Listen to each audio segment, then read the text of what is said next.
حلو السؤال ده بصراحة. بص هقول لك على حاجة. منطقة الشام هي منطقة غنية جدا بعناصر هي مميزة بيها.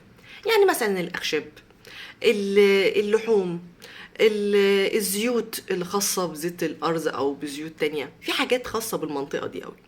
فمع الأسف نظرا لها منطقة على الشريط الساحلي بتاع البحر الأبيض المتوسط، فده كمان خلاها مطمع للسيطرة التجارية. فكانت المنطقة دي كانت بتقع لا إما تحت الحكم المصري، لا إما تحت الحكم العراقي، لا إما تحت الحكم التركي. أوكي. فلازم يبقى ولائهم لأي حاجة من القوات الثلاثة دول. فده كان بيحصل ساعات بقى مصر، كان بيحصل العراق، كان بيحصل ايه تركيا. فسوريا نظرا لان موقعها قريب من تركيا، فالجزء اللي قريب من الحدود التركية قديما حتى على فكرة موالي اكتر للحكم التركي، لان بيبقى فيه تجارة ما بينهم وما بين بعض. الجزء اللي هو قريب من الحدود اللبنانية وللبحر الابيض المتوسط كان بيبقى موالي لمصر. طب ليه موالي لمصر؟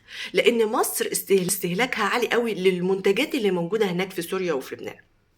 فكانت مصر بتخلي اللي يشتغل معاها يبقى غني كمان معاها، وبجانب ان كان عندهم حته الحنيه. خلي بالكم المصريين كانوا حنينين جدا في تعاملاتهم.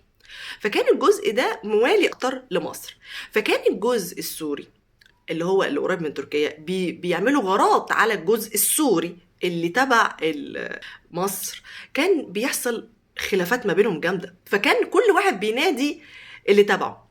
فهنا بقى كانت بتحصل دايما مشاحنات ما بين الحيثيين اللي هم اللي كانوا في تركيا قديما وما بين المصريين على الأراضي السورية، زي كده معركة قادش اللي كانت ما بين رمسيس الثاني والحيثيين.